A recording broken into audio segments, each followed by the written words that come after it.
Bonjour, cette nouvelle vidéo sur Revit va consister à vous expliquer comment réaliser un mur multi-couche. Donc actuellement, comme je le dis, nous sommes dans la partie 3D d'architecture. Et dans cette partie 3D d'architecture, je suis dans le chapitre comment réaliser des murs de base.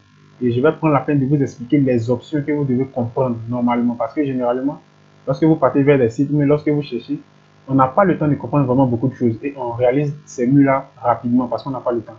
Donc, si tu es intéressé par ça, prends 5 minutes pour t'abonner, activer la cloche pour ne pas rater les prochaines vidéos que je vais expliquer dans Revit et d'autres logiciels si tu es intéressé par ces logiciels-là. Donc, je vais vous montrer comment réaliser un mur multicouche avec Revit. Donc, pour commencer, je vais réaliser un mur quelconque. Donc, je vais venir ici dans mur, architecture, et je vais prendre un mur de base générique. Donc, je vais tracer, voilà, je finis. Et lorsque tu finis de réaliser ça, tu appliques ta sélection sur ton mur parce que tu dois comprendre que tout va se passer au niveau des paramètres de mur.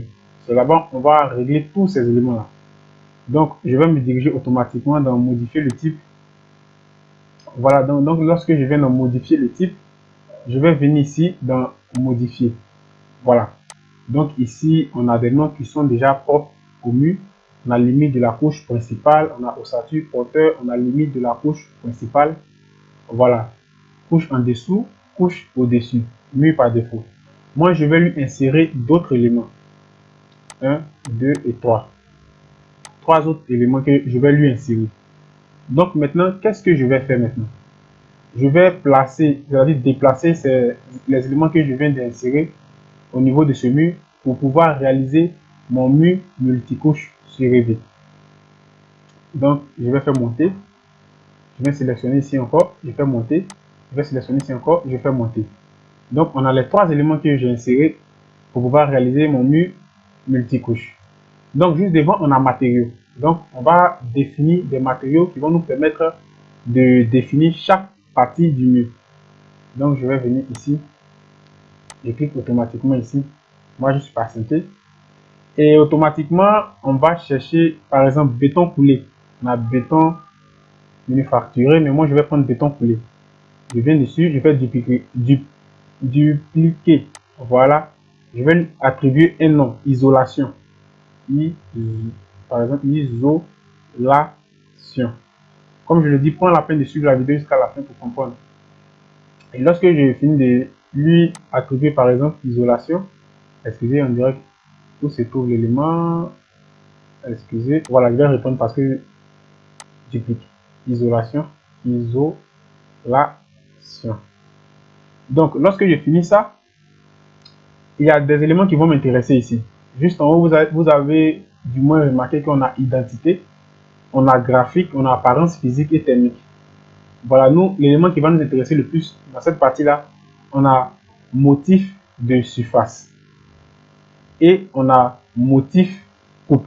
Ces deux éléments qui vont vraiment plus nous intéresser. Donc, motif de surface, moi généralement je ne mets rien. Donc, tu peux sélectionner. Bon, si le nom est déjà utilisé. Donc, ici, tu peux mettre aucun. Donc, je vais appuyer, j'enlève. Ici, on a motif de coupe. Donc, ici, je peux chercher au niveau de la chure un élément ou un modèle qui m'intéresse, que je veux attribuer par exemple au mur. Donc, je vais chercher. Ici, c'est toi-même qui sélectionne. Tout va dépendre de toi. Je vais prendre celui-là, par exemple. Et je vais appuyer. Lorsque je finis de réaliser ça, je vais appuyer automatiquement OK. Ici, vous avez remarqué du moins qu'on a bloc béton manufacturé 1. Ainsi, tu peux modifier le nom. Hein. Voilà, le nom ne gêne pas. Tu peux toujours modifier le nom. Tu peux mettre isolation. Je ne sais pas pourquoi ça n'a pas sauvegardé. OK. Voilà. Maintenant, l'épaisseur. Par exemple, l'isolation, je vais lui donner 10. OK.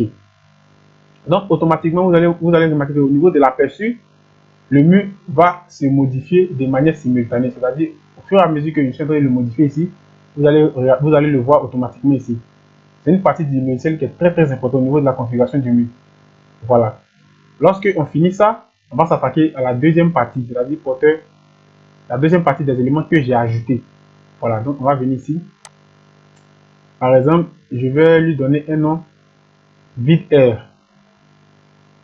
tu peux lui donner n'importe quel nom.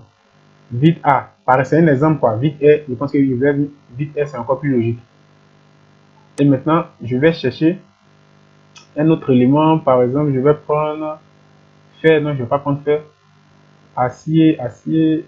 On cherche un. Bon, je vais m'arrêter là. Je vais prendre ici. Dupliquer. Je vais revenir juste ici. Ici, on a le motif. On peut regarder ce motif là comme ça. On ne touche pas. Vous laissez tout. Et vous appuyez OK. Excusez, je vais revenir dessus.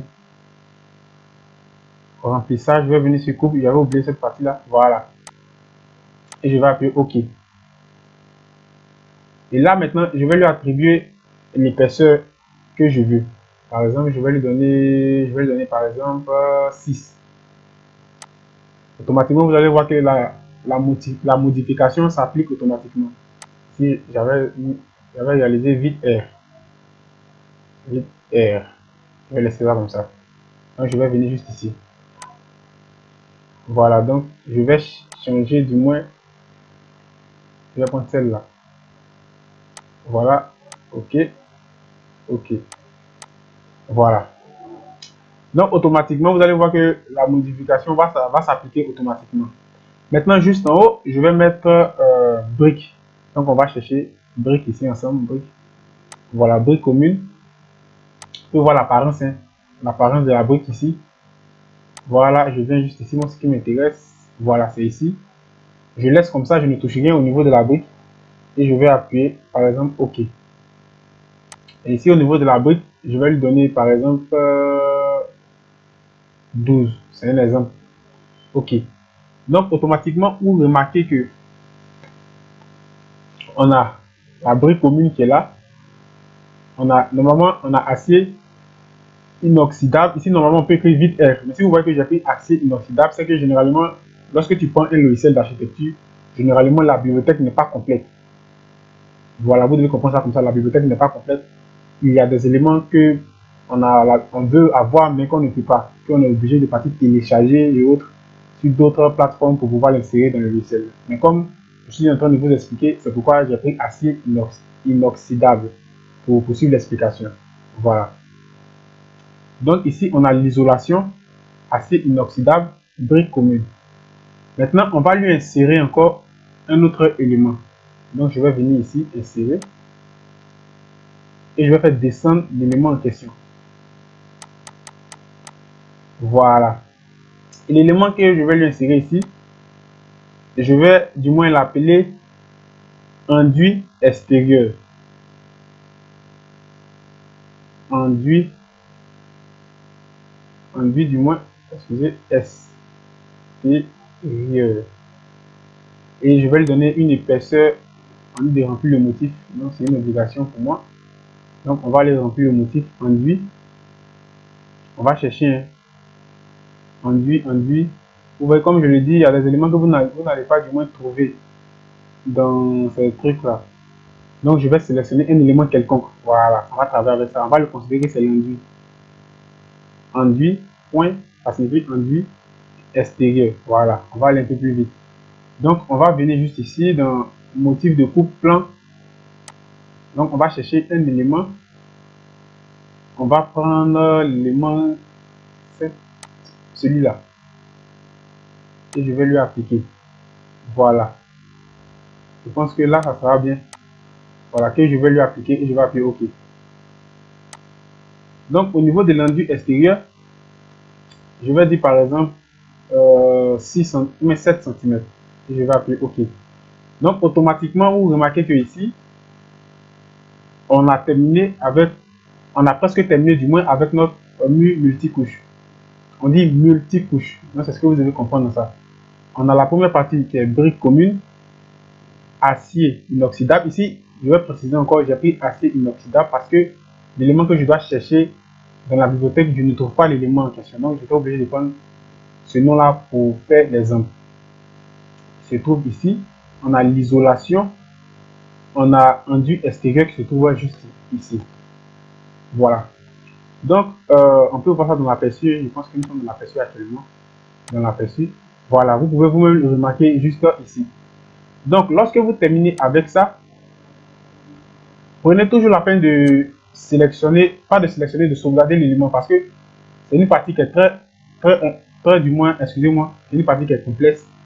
Et si vous ne sélectionnez pas le travail que vous êtes en train de faire, vous pouvez perdre le travail parce que vous êtes capable de passer au moins 10 à 15 minutes de cette partie pour pouvoir réaliser cette configuration. Donc, lorsque vous avez terminé maintenant avec ça, vous venez juste ici, vous appuyez OK. Voilà, Revit va l'enregistrer automatiquement. Maintenant, avant de partir sur votre espace de travail de Revit, prenez toujours la peine de renommer. On va renommer le nom par exemple. Je vais mettre mu multi. Voilà, qui signifie mu multicouche. Et je vais appuyer OK. Voilà. Donc, automatiquement, lorsque j'ai fini de réaliser ça, je vais venir ici appuyer OK. Et automatiquement, lorsque je reviens, vous voyez que j'ai créé mon mur multi-couche. Et ce même mur là, lorsque je vais venir ici, dans mes murs de base, il se trouve automatiquement là. Donc si je veux travailler avec des murs multi-couches pour réaliser des voiles, beaucoup de trucs au niveau du béton armé dans les villes, je ne serai plus obligé encore de venir dessiner et de venir paramétrer quoi que ce soit. Mais puisque j'ai fini de réaliser l'enregistrement, je l'enregistre ici et je continue à travailler avec lui. Donc, comme je le dis, prends 5 minutes pour t'abonner, activer la cloche pour ne pas rater les prochaines vidéos. Parce que nous sommes actuellement dans la partie des murs de base de Revit. Donc, c'est chaque élément que je suis en train de vous expliquer comme ça. Donc, sur ce, je vais vous dire à la prochaine pour une autre vidéo et que Dieu vous bénisse. Ciao!